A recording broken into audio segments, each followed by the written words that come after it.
que estão por aí? Clima meio pesado. Temos bastante coisa hoje para falar. Então vamos começando aí o nosso 20º episódio do nosso podcast Tricolor em Foco com Casarri, que é este que vos fala aqui.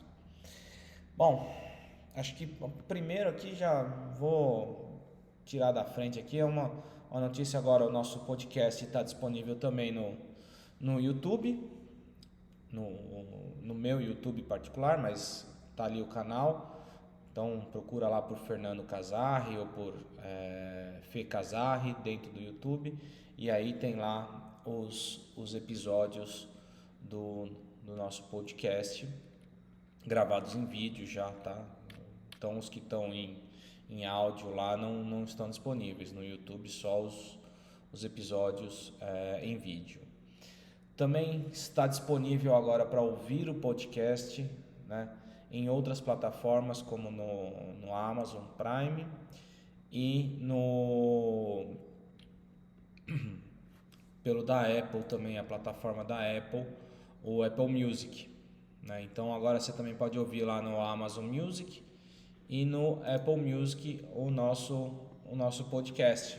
Aí então agora tá aí, é só ouvir, tá disponível aí em todas as plataformas possíveis e imagináveis que a gente tem até o momento agora, tá? Aí tá liberado, é só entrar lá, Apple Music e Amazon Music, você só vai ouvir, eles não têm a possibilidade de vídeo, então é só o áudio que tá lá. E no YouTube, os episódios a partir de vídeo já estão todos lá disponíveis, tá certo? Então vamos lá, vamos agora com o nosso giro de notícias, movimentado pelo lado do São Paulo, bem movimentado, né? Começar aqui com uma notícia. O São Paulo, e aí dado, eu acho que, né, é até um reconhecimento do atleta, do Sabino, pelo que ele vem fazendo, pelo que ele vem jogando. O São Paulo já tinha, né, contratou inicialmente por um contrato ali de 3 meses, renovou até o final do ano, e agora o São Paulo fez mais uma renovação de vínculo com o jogador, que vai até final de 2026. Então aí mais uma renovação, e aí o jogador então agora fica com o São Paulo, né? Já tinha um risco aí também, né, dele poder assinar pré-contrato, essas coisas aí, e aí o São Paulo já sana isso também, fazendo uma nova extensão do vínculo do jogador até final de 2026. Um jogador que vem agradando bastante aí, né, a comissão técnica, né, surpreendeu muita gente aí ontem, principalmente, quando todos achavam que o Alan Franco ia voltar como titular, e o Zubeldia voltou e escalou o Sabino ali para fazer par com o Arboleda na zaga. E ele vem jogando bem, não vem comprometendo, não vem dificultando, não vem, né? Teve só aquele episódiozinho no começo lá, aquele entreveiro de vai treinar, vai aquecer, não vai aquecer e tudo mais. Mas isso passou, já são águas passadas. Ele está treinando, está se dedicando, e aí vem o reconhecimento e vem demonstrando um bom desempenho aí para, né? É claro que o fato dele ser canhoto e o Alan Franco não, né, acaba trazendo uma certa vantagem para ele, porque ele vai jogar ali do lado esquerdo, fazendo a cobertura justamente do Wellington ali. Mas de qualquer forma, segue a vida, né? Tá jogando bem, então ok, né? Acho que vai ser uma boa disputa aí. Para nós só torcedores, isso é vantajoso, né? Ter jogadores bons aí disputando vaga, isso só engrandece, né, o São Paulo como instituição, como time. Ótimo, continue jogando bem aí, que pode ser aí boas coisas, pode vir boas coisas aí para nós, para todos, né? Tá todo mundo aguardando aí, eu vou falar aqui das duas contratações do São Paulo, mas deixa eu, antes disso, fazer aqui algumas ressalvas aqui, né? O Benfica vendeu o jogador Morato para o Nottingham Forest, que aliás esse Nottingham Forest aí está ativo nessa janela, hein? Contratou Deus e o mundo também. Os valores giram em torno aí entre 15 e 20 milhões de euros, né? E o São Paulo tem uma percentual, ele tem 15% dos direitos do atleta Morato, mais um percentual aí pelo mecanismo de solidariedade da FIFA e tudo mais. E isso aí vai dar em torno do que o São Paulo deveria receber. Eu não sei se ele nem vai receber ou ele vai receber e fazer repasse, tá? Mas enfim, são cerca de, juntando aí os 15% mais o mecanismo de solidariedade, dá 24 milhões de reais, né? Só que o São Paulo tem uma dívida com o empresário desse jogador, o Giuliano Bertolucci, e era uma dívida aí, é uma dívida que está chegando agora nos 45 milhões, tá? Nos 45 milhões de reais. Gente, é assim, ó, apaga tudo que eu falei, pelo menos dos valores, tá? O São Paulo deve receber da transação cerca de 15 milhões de reais, juntando o direito do atleta mais o mecanismo de solidariedade, deve dar 15 milhões de reais. A dívida que o São Paulo tinha com o Giuliano Bertolucci era de 24 milhões de reais inicialmente, mas por estar aí, ser uma dívida que já está há um bom tempo aí, né, circulando e tudo mais, então tem multa, juros, não sei o que, então está chegando a 45 milhões de reais. Então esses 15 milhões de reais que o São Paulo vai receber agora, então aí eu não sei se ele vai receber ou se já vai ser depositado direto na conta do empresário, ou recebe e faz repasse, enfim, esses 15 milhões que chegariam para o São Paulo já vai para o empresário. Então a gente ainda tem são 45 milhões de reais de dívida, vamos receber 15 e ainda vai ficar faltando 30 para pagar, aqui está a dívida com o empresário. Aí, né, que não tem acontecido, né? Mas chegou há um tempo atrás aí, né, a gente já aparecia alguns jogadores do São Paulo que a gente não sabia de onde vinha, né? Era esse tipo de coisa, né? Tinha dívida com o empresário, tava lá, o empresário falou: então faz o seguinte, bota esse moleque aqui que está aqui comigo aqui para jogar aí no time de vocês e a gente vai abater aqui do valor, porque aí se vocês venderem, não sei o que, é uma vitrine para esse meu jogador e tá tudo bem. Não tem acontecido, né? Vide a dificuldade toda que o São Paulo teve para trazer um primeiro volante e um lateral esquerdo aí nessa janela. Então não tem acontecido de cair de paraquedas alguns jogadores no São Paulo, mas muitas vezes, né, esse tipo de dívida com o empresário causa esse tipo de desconforto no elenco, né? Porque tá todo mundo lá treinando, tal, não sei o que, e aí aparece um jogador lá X que ninguém pediu, né? A comissão técnica não pediu, já tem 3 jogadores lá da posição e aí vem mais um, enfim, não é o caso, tal, não sei o que. Agora foi só receber valor e fazer repasse. Mas olha, né, quando a gente fala em dívida com o empresário, o que pode acontecer, né?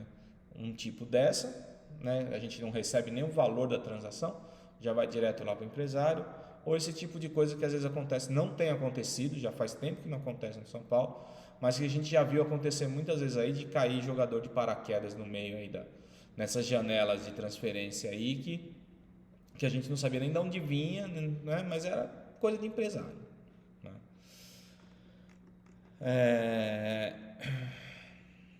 Duas coisinhas rápidas aqui antes de falar das contratações. O Lucas, né, convocado para a seleção brasileira, então é claro que, né, a gente fica contente pelo reconhecimento do jogador, e o Lucas merece demais, né? Nunca deveria ter saído da seleção brasileira, ele merece demais estar lá. É pena que a gente sabe que vai chegar lá e ele vai ser reserva do Paquetá. Meu Deus do céu, né? Em que mundo que a gente vive? Vão levar o atleta, sorte que é data FIFA, que não vai ter jogo, mas enfim, vai desfalcar o São Paulo? Não vai desfalcar, mas pode causar um problema aí, porque o último jogo da seleção aí nessa data FIFA é dia 10 e a gente vai ter jogo dia 12 contra o Atlético Mineiro lá em Minas Gerais, né? E aí é aquela coisa, a gente sabe que provavelmente ele vai ficar lá, enfim. Eu não gosto, eu tenho uma questão com seleção brasileira. Normalmente quando os jogadores do São Paulo vão, vide o Rafael aí, que também não tá tão, né, num momento tão estável quanto ele estava antes de ir para a seleção. E desde que ele voltou da seleção tem oscilado muito, né? Mas enfim, tenho ressalvas gigantes da seleção. Eu vou falar aqui desde a da semifinal da Libertadores de 2005, né? Quando a seleção brasileira convocou Cicinho, acho que convocou Mineiro e o Grafite, mas o Grafite havia se machucado. Mesmo sabendo que ia desfalcar o São Paulo numa semifinal de Libertadores contra o River Plate, sendo que, né, a seleção argentina, que tinha jogadores do River Plate convocados, e por conta da semifinal da Libertadores eles desconvocaram os jogadores do River Plate. E a CBF aqui se lixa, porque leva o jogador para lá, não utiliza, né, e desfalca o clube aqui. E olha, então desde essa época aí, para mim, sempre que sai convocação, né, a gente fica contente pelo lado dos nossos atletas serem convocados. Pô, o Pablo Maia merecia demais estar lá na seleção. O Rafael, acho que foi um grande reconhecimento. O Lucas deveria estar realmente sendo convocado, mas já devia estar sendo convocado há muito tempo, né? Vide essa seleçãozinha que a gente tem aí, seleção fraca, né? Mas não só o Lucas, eu acho que o Hulk deveria estar sendo convocado. Eu acho que tem muito jogador aí hoje atuando aqui que está ali nos seus 30 e poucos anos aí, deveria estar nessa seleção, porque essa seleção, pelo amor de Deus, para mim é saco de pancada isso aí, muito fraca. Enfim, ressalva, né? Então a gente fica contente aí pela convocação do Lucas e fica preocupado pelo que vai acontecer aí, né? Pela utilização ou não, né? Ele leva o cara, a sorte que não vai desfalcar, mas tem viagem, enfim, né? O Lucas já merecia muito estar na seleção. E aí um adendo aqui, o Porto fez uma proposta de 4 milhões de euros pelo Moreira, né? E não foi bem assim, pelo que eu vi, né? Muitos meios aí divulgaram que o São Paulo simplesmente recusou a oferta do Porto porque queria contar com o atleta. Pelo que eu vi, não foi bem isso, né? O São Paulo recusou porque ele quis, na verdade não foi que o São Paulo recusou, o São Paulo quis envolver também um lateral esquerdo chamado Wendel, da base, na negociação. O Porto não quis, né? Aí o Porto fez uma recusa. Depois o São Paulo pediu 7 milhões de euros pela negociação do Moreira, e aí o Porto efetivamente falou: não, chega, acabou, não quero jogador, não quero outro jogador, e esse valor para mim está fora. Então é isso que eu consegui aí olhando aí, porque muita gente falou assim: não, o São Paulo recusou porque precisa estar contando com o jogador. Não foi bem isso, né? Teve uma tentativa de envolver um outro jogador aí, não ocorreu, e depois uma tentativa de negociação de valores que também não ocorreu. O São Paulo está errado? Não vou falar aqui, né? Impedir mais pelo Moreira, que não sei qual que é o valor de multa hoje estipulado para o Moreira, mas acredito que em vídeo que a gente vem vendo de valores aí de negociações e tudo mais, eu acho que os 7 milhões de euros aí estariam bem redondos, e 4 milhões seriam praticamente dar o jogador de graça, vide a idade dele, né? Enfim, Também não sei quanto, né, de direito federativo e tudo mais, então não foi falado muito em cima disso, porque o negócio não se concretizou. E aí, bom, vamos agora falar das duas contratações que o São Paulo efetivou. Devem estar assinando o contrato agora, hoje, segunda-feira, né? São 10 para as 3 aqui que eu estou gravando o episódio. Devem estar agora. Aliás, né? A semana passada, quando eu estava gravando o podcast aqui, eu sempre antes de gravar o podcast, faço um giro de notícias aqui para ver se tem alguma coisa de muito bombástico que está acontecendo. Não tinha nada, assim, foi eu desligar e eu vi que tinha, teve a renovação do Sabino, teve a recusa do Moreira, teve um monte de coisa. Eu falei, pô, aí parece que sai desatualizado o negócio aqui. Mas não, gente, eu faço um giro aqui de notícias antes de entrar aqui, já tenho toda a pauta aqui para falar com vocês e faço um giro. Mas se acontece logo depois, eu não posso, fico meio vendido. Enfim, neste momento eu acredito que esteja, né, os jogadores desembarcaram ontem, né, tanto o Jamal Lewis quanto o Santiago Longo desembarcaram aí ontem e devem ter feito os exames médicos hoje pela manhã para fazer, né, ver se está tudo bem, tal, não sei o que, com os jogadores, e ter a assinatura do contrato que deve estar rolando por volta de agora, assim, tudo mais. Então, até o final do dia aí deve ter algumas coisas a mais aí. E, enfim, vamos fazer aqui, né, do Santiago Longo, quem que é, né? Um primeiro volante, ele tem 26 anos, jogador revelado pelo Belgrano, da Argentina, é um volante argentino, né? 26 anos, ele é destro, tem 1,77 m. Na temporada atual, né, de 2024, ele fez 23 jogos, sempre como primeiro volante. E aí tem alguns números aqui que eu achei muito interessantes em relação ao jogador e que dizem muito sobre quem é esse jogador, porque, né, ninguém conhece tanto um quanto o outro aqui, tanto o Jamal Lewis, né? E trazem muito, né, o perfil pelo menos do Santiago Longo, tá? O que parece aqui, né? Ele não tem aí um poder, é primeiro volante, ele é um primeiro volante estilo cabeça de área puro, não é um cara que vai sair tanto para criar, né? Ele não tem esse poder aqui, né? A gente vê aqui que, por exemplo, fala-se, né? Compararam ele com o Luiz Gustavo, por exemplo, né? Em questão de desarme, o Santiago Longo tem uma vantagem, vamos dizer assim, em relação ao Luiz Gustavo, né? Média de 3 desarmes por jogo contra 1 do Luiz Gustavo, né? Em vitórias de disputa de bola, o Santiago Longo tem 65% e o Luiz Gustavo tem 47% em vitórias de disputa de bola. O que ele é mais difícil para o Santiago Longo, né? É estar com a bola no pé, né? Que para o Luiz Gustavo é uma característica dele, né?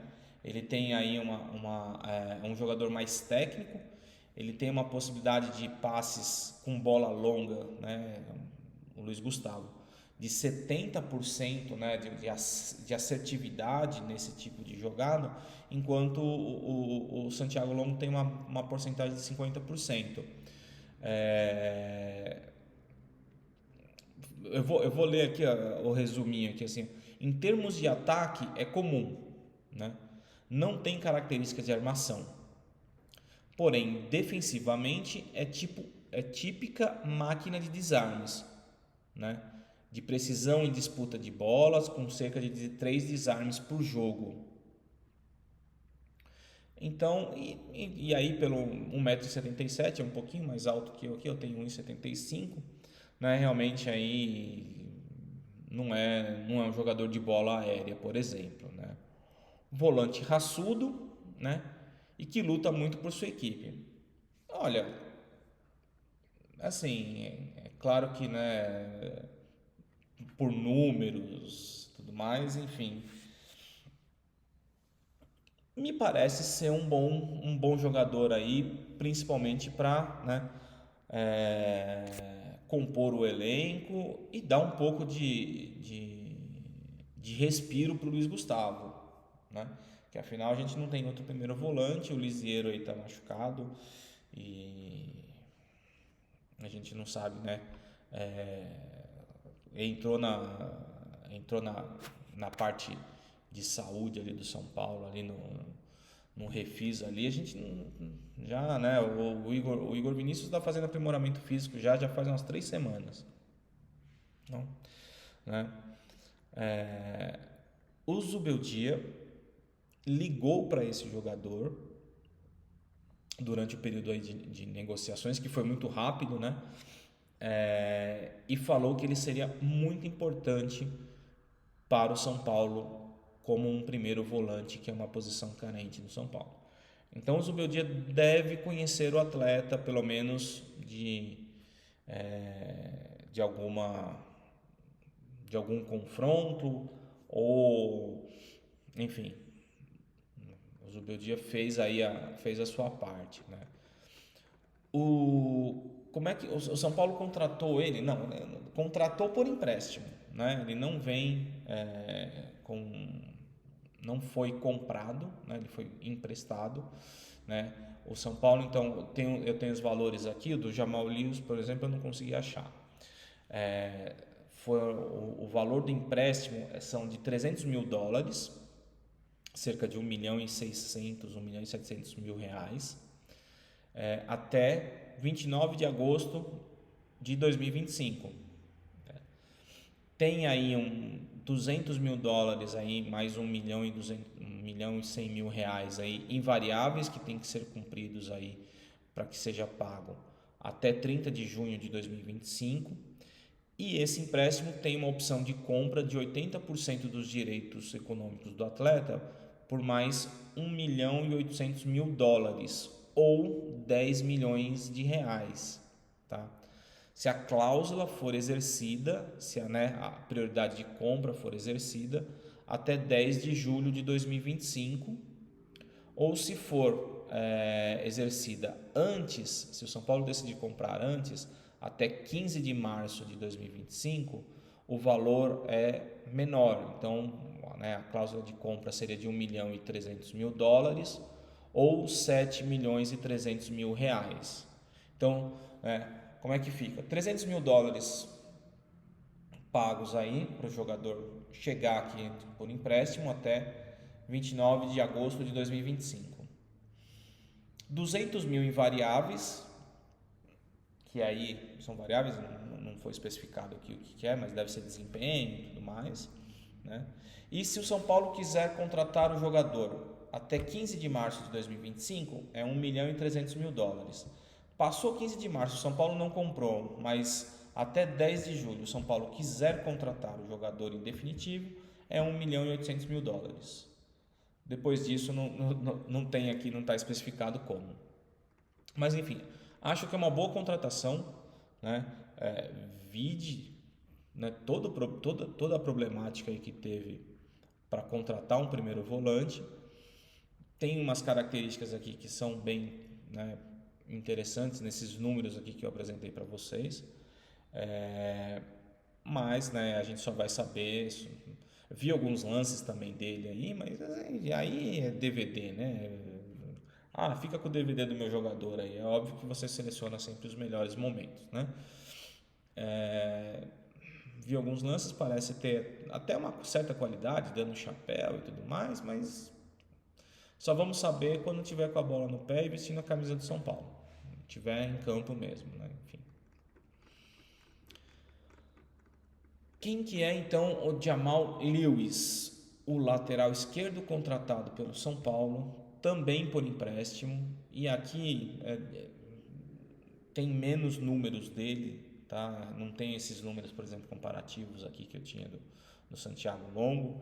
Não tem os valores, não achei os valores aqui de empréstimo com opção de compra, não achei nada disso, tá? Mas vamos falar um pouquinho do jogador aqui, né? É, Também um jogador de 26 anos, né? É, Ele assinou seu primeiro contrato com o Norwich, lá da Inglaterra, em 2016. E esse contrato teve duração de 4 anos. Depois disso, ele foi para o Newcastle, um clube, né, até certo ponto bem tradicional lá na Inglaterra, né, joga na Premier League e tudo mais. E esse contrato dele lá de 2020 vai até 2025. A última temporada, 23-24, ele estava emprestado do Newcastle para o Watford, que é um time da segunda divisão inglesa. Lá ele fez 36 jogos e deu 2 assistências aí nesses 36 jogos. Também atuou em 2 jogos aí pela Copa da Inglaterra e teve também, ele tá no futebol inglês, mas ele é irlandês, tá? E aí ele atuou, ele vem sendo, né? Ele corriqueiramente é convocado pela seleção da Irlanda do Norte, frequentou a seleção de base deles, frequentou aí a seleção principal, esteve em 2 amistosos aí recentemente, inclusive um deles contra a Espanha, né? E ele até também deu assistência em um desses jogos aí. Ele nasceu na Inglaterra, mas a mãe dele é irlandesa. E aí ele optou por servir a seleção do país da mãe. Então ele joga pela seleção da Irlanda. Então é um jogador aí que pode figurar aí, dependendo do que ele estiver apresentando aqui, né, em datas FIFA, por exemplo, ele pode figurar na convocação do seu país. O que eu acho que vale aqui especularam muito sobre qual seria o salário dele, dado, né, ele vir de um futebol onde se paga relativamente, comparativamente ao Brasil, por conta de moeda, muito melhor, né, dado que a moeda deles é muito forte. O salário dele semanal seria cerca de 377 mil reais, né? O que dá por mês aqui 1,5 milhão. Esse salário é até superior ao do Lucas e do Luiz Gustavo. Enfim, não sei como é que ficou essa questão, né? Ninguém foi muito a fundo aqui, foi difícil achar esses tipos de informação aqui. A maioria dos grandes sites diz que o São Paulo acertou a contratação, o jogador desembarcou, e não fala muito sobre esse tipo de até porque não tem, né, grandes não teve um período muito longo aí em questão de negociação para que o pessoal ficasse em cima e tudo mais, mas enfim, pode ser que o salário dele venha, né, a ser um dos maiores do elenco. Dado, né, a característica do jogador, característica que eu digo assim, de um jogador que frequenta a seleção do seu país, né, por ter contrato com um clube de primeira divisão da Premier League e tudo mais, estar num clube tão tradicional, não me assusta os valores, tá? Eu acho que é isso mesmo, né? A gente não está trazendo ninguém, por exemplo, Santiago Longo, os valores da transação, né, 800 mil dólares, 300 mil dólares, alguma coisa assim. O salário dele provavelmente vai estar aí em torno de talvez 600, 700 mil reais. Já um jogador que vem lá de um clube tradicional, de uma liga muito forte e tudo mais, que frequenta uma seleção, né, europeia, então provavelmente o salário dele vai ser isso mesmo, né? Vamos torcer para que isso não gere nenhum desconforto dentro do elenco ali e que não faça nenhuma panelinha ali, não sei o que, não. Esperamos que ele venha.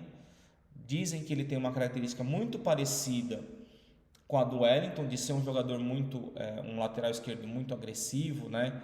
Que vai até a linha de fundo, que chega, que faz corredor e tudo mais. Não tem ali tanta força defensiva, mas atualmente o São Paulo vem buscando e vem jogando com o Wellington dessa forma, né? Um jogador que não tem tanto uma característica defensiva, assim, uma característica muito mais de ataque. Já era assim, já quando a gente tinha o Traíra aqui, né? Era um lateral esquerdo que apoiava e tudo mais. E esperamos que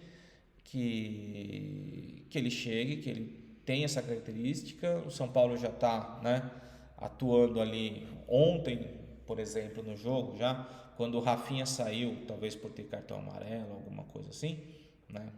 Não sei se estava cansado, mas de qualquer forma, quando o Rafinha saiu, quem entrou foi o Ferrarese, para manter esta característica de sempre, né? Porque como o Rafinha, o São Paulo já joga meio que numa linha de 3. É que o Rafinha tem um pouco mais de qualidade para poder chegar lá na frente e tudo mais, né? Atuou muito tempo, né, como lateral direito, chegando e atacando, então tudo mais. Mas o São Paulo tem uma certa característica de jogar com os dois zagueiros e um terceiro ali sendo esse lateral direito, sendo exercida essa função normalmente pelo Rafinha, ou agora pode ser pelo Ferrarese também. E aí então poderia soltar e ter, né, como vem jogando com o Wellington, e aí, né, o Jamal Lewis também poderia exercer essa função, dado que a característica dele é nesse sentido também, de ser um jogador muito mais propositivo ao ataque. Acho duas boas contratações. Mais uma vez, nós só vamos saber se eles vão ser bons jogadores quando vestirem a camisa e forem para campo e jogarem. Mas dado o cenário,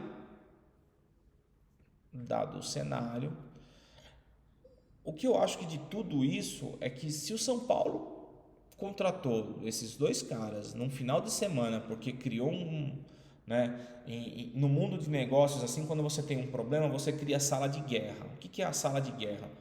Você bota as pessoas de diversos setores ali envolvidos naquele problema dentro de uma sala para atuar exclusivamente naquele problema. Dado o cenário que a gente já sabia que a gente não ia ter pelo menos o lateral esquerdo, né, depois que perdeu o Pablo Maia e tudo mais, isso já poderia ter sido feito bem antes, né, São Paulo? A gente já poderia ter contratado jogadores bem antes, né?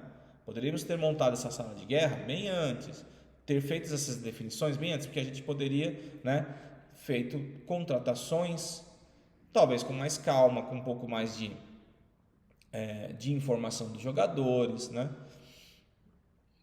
Não sei o quanto o São Paulo se entregou aí no tipo, puta, eu tenho que fechar o cara. Não fez nenhuma loucura? Diz que não fez nenhuma loucura. Mas o quanto o São Paulo não subiu a linha ali do que ele estava prevendo gastar com essas reposições? Enfim, né? No último podcast eu estava bem desesperançado de que ia chegar alguém, no final chegou dois, um para cada posição. Pelo que eu estou lendo, por tudo aqui, mais uma vez, eu acho boas contratações em cima do que a gente está lendo, do que a gente vem angariando de informações aí em 2 dias, mas não precisava passar por esse perrengue, né? Poderia ter feito isso bem antes, ter se dedicado a isso bem antes, né? Ter montado essa sala de guerra aí para contratar essas peças de reposições já lá no começo de agosto, lá no começo de julho, talvez, né? Enfim, acho que contratou, legal, parabéns, mas também não é assim, né? Não precisava passar por esse tipo de perrengue aí, não. Bom, vamos falar do jogo de ontem. E falar do jogo de ontem vai ser muito mais falar sobre o lance, enfim, porque o São Paulo basicamente, né, primeiro tempo aí até conseguiu jogar, propor jogo, o William bem ali, acho que em alguns momentos ali em que ele chutou ele poderia ter passado, mas ele criando a oportunidade quando ele pega e vai para cima, e é isso mesmo que a gente precisa, né, dos jogadores que atuam pelas pontas, que peguem a bola e causem dificuldade para os adversários. Enfim, o William conseguiu fazer isso em alguns momentos, acho que depois no segundo tempo menos, porque o Fluminense recuou muito, baixou muito as linhas, e aí ele não teve tanto espaço para poder fazer o 1 contra 1, mas de qualquer forma o jogo estava indo bem até o juiz fazer aquela cena ridícula. Eu acho incrível, toda vez que tem polêmica no jogo do São Paulo, não, polêmica, não, mas lances problemáticos é contra o São Paulo, a marcação é contra o São Paulo, né? O juiz ontem ele não marcou falta no lance na disputa de bola do Caleri com o Thiago Santos. O juiz não marcou falta. Então por que o Thiago Silva vai pôr a mão na bola? Se o juiz não apitou, se ele deu vantagem, como foi falado lá na TV, não, ele deu vantagem. Se ele deu vantagem, a bola tá rolando, filho. Normalmente, né, quando se dá vantagem, você pega a bola e sai jogando. Você tá com a bola no seu domínio. Não, você não põe a mão na bola. O juiz não apitou. Ele não apitou. Se ele não apitou, não para a jogada. Não, mas aí não, o Paulo César de Oliveira foi lá falar, não, mas aí o jogador escolhe. Não, o jogador não escolhe. O juiz já escolheu e deu a vantagem. Se deu a vantagem, segue o jogo. Não põe a mão na bola. Se põe a mão na bola, é falta. E aí, se é falta, é pró São Paulo. O cara ainda conseguiu fazer a cagada, ir lá no VAR e assinar a cagada. E aí tem gente, não, mas é porque o jogador não escolhe. O juiz não deu a falta. Não, era vantagem no lance, era pegar a bola e sair jogando. E para mim ainda foi falta, né? Falta no Caleri. O Caleri puxou o cara, mas o cara derruba ele. Enfim, acho mais uma vez o São Paulo é prejudicado por um lance besta, né? A gente já foi prejudicado lá naquela linha de impedimento criada na cabeça no jogo contra o Internacional, que ali era a mesma linha, no jogo contra o Atlético Mineiro, em que o juiz inventa a falta do Luiz Gustavo se protegendo para a falta do Hulk, né? O São Paulo foi prejudicado contra um juiz gremista apitando o jogo São Paulo e Grêmio aqui no Morumbi. E os negócios só vão se acumulando. Só prejudicando o São Paulo. Só vai empilhando as coisas aí. O São Paulo precisa realmente sentar lá na CBF e falar qual que é o problema comigo. Por que sempre, né, tem um problema ali dentro do campo é contra o São Paulo, né? O Zubeldia não pode sair da área técnica e toma cartão. O técnico dos caras está quase dentro do campo, tá tudo bem. Vai indo, né? O Rafinha ontem falou, não posso nem falar. Se eu falar, eu vou ser suspenso. Jogador do Palmeiras sai de não sei da onde, vai lá pegar o cara, o Nestor pelo pescoço, e aí o jogador do São Paulo que vai ser suspenso por se defender. É piada em cima de piada. É piada em cima de piada, né? É ridículo isso.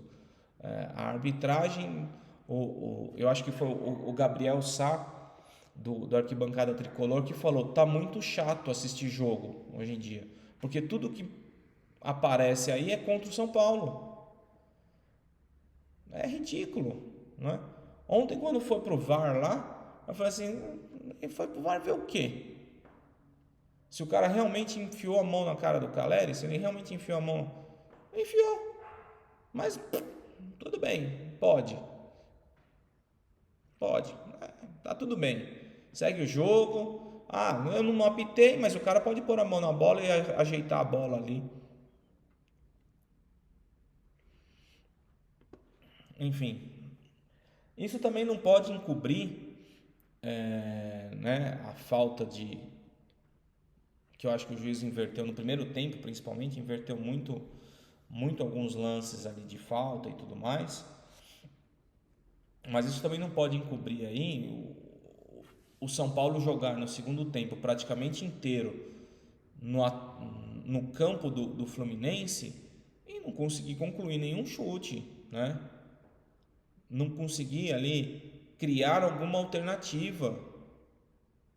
Pô, passou praticamente o segundo tempo todo ali no ataque, mas aí toca, cruza para ninguém. Toca, volta, toca lá atrás, vai, avança de novo, toca, cruza, não consegue. O único lance que teve ali foi do William, que ele conseguiu ali, que poderia ter tocado para trás, que o Caleri vinha entrando estava na marca do pênalti sozinho, mas ele achou melhor, e aí o atacante dentro da área tem que chutar também, né? Ele chutou, o Fábio defendeu, mas basicamente foi isso que o São Paulo fez no segundo tempo. Não dá também, né? O juiz não ajuda, o São Paulo não consegue se ajudar, aí fica difícil. Mas, né, vamos continuar tentando. A mexida ontem, né, no intervalo, criou certas alternativas boas para o São Paulo, né? A entrada do Marcos Antônio no lugar do Bobadilha deu um pouco mais de mobilidade para o meio de campo do São Paulo, e eu acho que aí é característica, né? O Bobadilha é um pouco mais, distribui um pouco mais o jogo, enquanto que o Marcos Antônio se movimenta mais, dando opção, né? Chegando em algum momento até vindo buscar a bola junto do Luiz Gustavo, e isso cria um pouco mais de alternativa para que o São Paulo tivesse o domínio ali do meio de campo para propor o jogo. A entrada do Luciano não disse nada, né? Mais uma vez, o Luciano para mim é uma grande incógnita. Eu não sei realmente se eu acho que ele tem que jogar, e se ele tem que jogar, qual é a posição dele, porque no esquema que o São Paulo está jogando, talvez acho que essa seja a resposta, né? Não seja o esquema ideal para ele. Porque o esquema ideal para ele jogar provavelmente tinha que ser o 4-4-2, onde ele fica ali muito perto do Caleri, flutuando em torno do Caleri, para estar mais perto do gol, né, para ter mais proximidade com o gol e não depender dele a criação da jogada. Porque onde ele joga hoje, nessa posição que o São Paulo joga com 3 atrás do Caleri, isola muito o Caleri, no meu entender, isola muito o Caleri fica muito sozinho, né? E não tem alguém que crie, porque o Luciano não cria, ele distribui, ele vem, pega a bola e toca de lado, ele vem, pega a bola e toca de lado. É difícil ele ter, né, a visão de jogo progressiva, né? Aquela enfiada de bola, né, aquele lance que ele consegue achar o cara do outro lado, é raro. E aí os dois pontas, quando jogam, que eles vão sempre, né, normalmente são perna cruzada, então quem está na direita joga com a esquerda, quem está na esquerda joga com a perna direita, tem que trazer para dentro para cruzar, e aí é o Caleri que está lá dentro. Eu acho que talvez o esquema para o Luciano não seja esse 4-5-1 ou 4-2-3-1. Fica aí ao critério de vocês, não vejo diferença nenhuma. É só uma questão de números. Né? Porque eu gosto do Luciano, eu acho que ele tem um poder de finalização muito bom. Acho que ele incomoda muito os jogadores adversários. E sinceramente no futebol de hoje, assim, você tem que vencer não só você começa a ganhar os jogos ganhando disputas entre os jogadores, e essas disputas, né, são vencidas também na cabeça, né? E o Luciano consegue irritar muito os jogadores, assim como o Caleri também, né? Você começa a vencer os jogos nessas disputas. E o Luciano tem isso, ele consegue, né, mexer muito com o jogador adversário. E eu gosto disso, eu acho que isso realmente é uma característica que o São Paulo precisa ter mais nos seus jogadores, né? Um jogador que procura esse confronto, que vai para cima dos caras no sentido mental. Mas às vezes perde a linha, porque ele não tem uma certa noção aí de até onde parar, ou até onde provocar, ou até onde brigar com o cara, né? Porque tem que ser aquele negócio de você provocar e fazer com que o cara te agrida, basicamente, né? Ou na disputa de bola você impor o seu corpo, né? O seu físico. Não querer dar o soco no cara, não querer dar uma cotovelada. Não é isso não é futebol, né? Isso é boxe. Então, né, você tem que saber jogar e provocar o adversário e causar ali um desconforto nele, ou tirar ele da zona de conforto, do que ele vai ficar andando do seu lado ali, que vai estar tudo bem te marcando. Não, você tem que, né? O Luciano faz isso, o Caleri faz muito bem isso aí. Só que ele está só fazendo isso, ele não está jogando. Ele não está jogando, né? Ele pega a bola ali na intermediária, no meio, toca para um lateral, toca para um outro lateral, toca para um volante e vai para frente. Mas eu acho que não tá se achando no espaço dentro do campo ali para que ele seja mais efetivo. Precisa dar um ajuste fino aí nessa questão aí. Enfim, não acho que talvez o 4-2-3-1 seja o melhor esquema para atuar com o Luciano.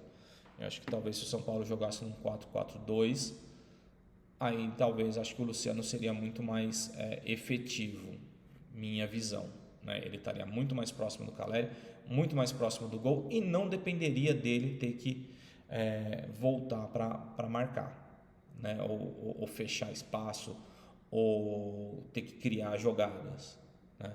Eu vi algumas pessoas postando como o Luciano está andando em campo para marcar, mas o Luciano é atacante, né? Ele tem que fechar o espaço, e isso você vê, por exemplo, nesses vídeos aí, ele fechando sempre o zagueiro. Não vai deixar o zagueiro ou aquele primeiro volante subir, porque ele está ali, ele está posicionado ali. Quem vai ter que marcar efetivamente são os demais jogadores, né? E nesse 4-2-3-1 você exige que os dois pontas, né, o William e o Lucas, ou o Rato, ou quem estiver jogando ali, que esses caras tenham que voltar para acompanhar os laterais, né?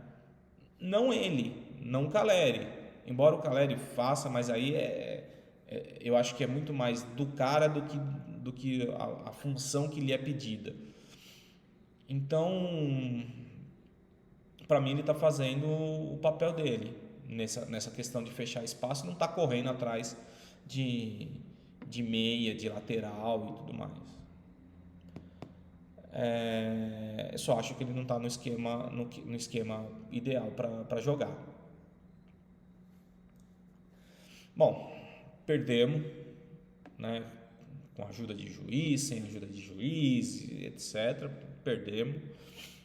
Uma rodada que não foi muito boa, porque, né, o Cruzeiro pontuou e dada a pontuação ficou à nossa frente aí também, né, na classificação. O São Paulo perdeu uma posição e caiu de quinto para sexto. A sorte é que o Bahia perdeu e ficou nos 39 pontos. E agora, basicamente, né, só na nossa frente, só o Flamengo e o Fortaleza tem um jogo a menos. Mas aí eu já acho que tá o próprio Palmeiras, que ganhou ontem, já abriu 6 pontos da gente. Acho que a gente não, o Palmeiras é o terceiro colocado. Eu acho que a gente não vai conseguir chegar lá, a não ser que essa parada, né, por questão de data FIFA, o São Paulo consiga realmente engatar aí, sei lá, 3 vitórias, 4 vitórias consecutivas aí, para a gente voltar lá para o G4. Isso é para voltar para o G4, né? Não é nem que vai disputar o título, porque acho que o título tá distante aí, né? Enfim, nós estamos aqui em sexto com 41 pontos, o Cruzeiro é o quinto com 41 pontos e o Flamengo é o quarto com 44.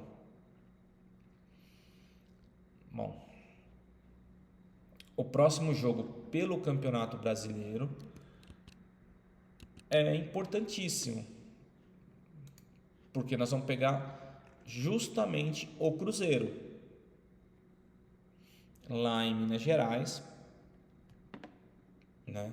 Então a gente vai para Minas Gerais para jogar contra o Atlético Mineiro no jogo de volta da Copa do Brasil no dia 12 e já fica por lá, porque aí no domingo, dia 15, o São Paulo pega o Cruzeiro. Jogo para nós, para mostrar que a gente quer chegar no G4, né? A gente vai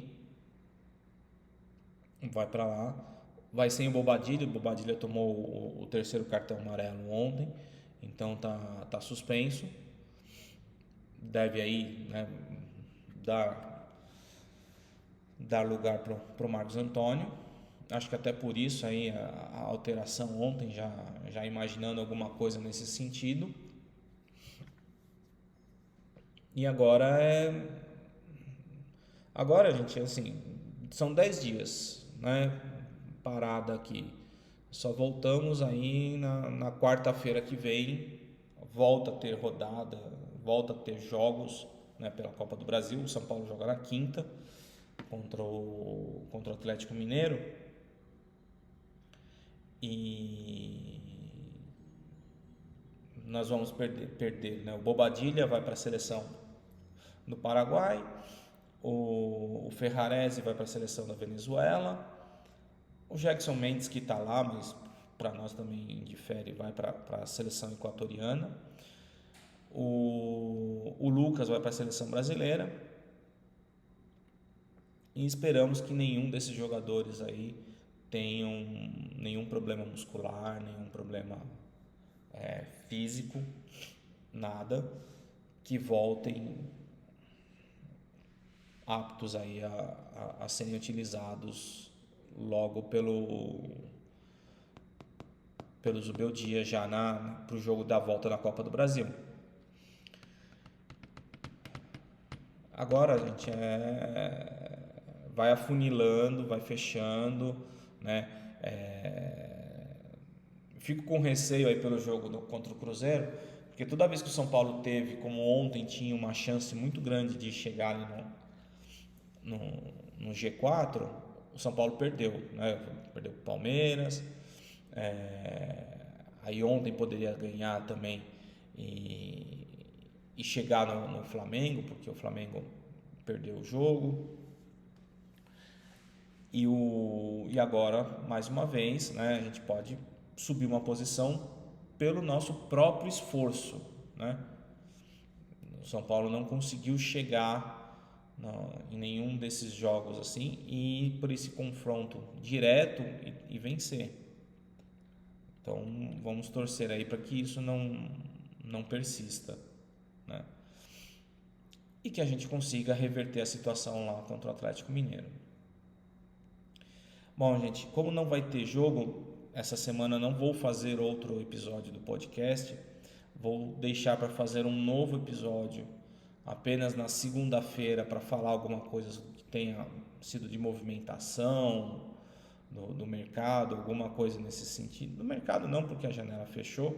Embora estejam falando bastante para o São Paulo, né, ficar de olho, porque tem um lateral esquerdo, acho que é Alex Telles, que tinha contrato com o Al Nassr e o contrato foi rescindido e o jogador está livre no mercado. E aí, se o jogador está livre no mercado, a contratação pode ser feita fora da janela. Mas eu acho que o São Paulo não vai, né, não vai fazer isso, não vai atrás de ninguém assim nesse sentido. Mas qualquer coisa a gente fala na segunda-feira sobre qualquer tipo de movimentação, mexida, o que esteja sendo falado aí sobre o São Paulo. Fechados, tudo certo. Então, próximo jogo, dia 12 de setembro, contra o Atlético Mineiro, jogo da volta na Copa do Brasil. Certo? Valeu, gente. Até a próxima, então.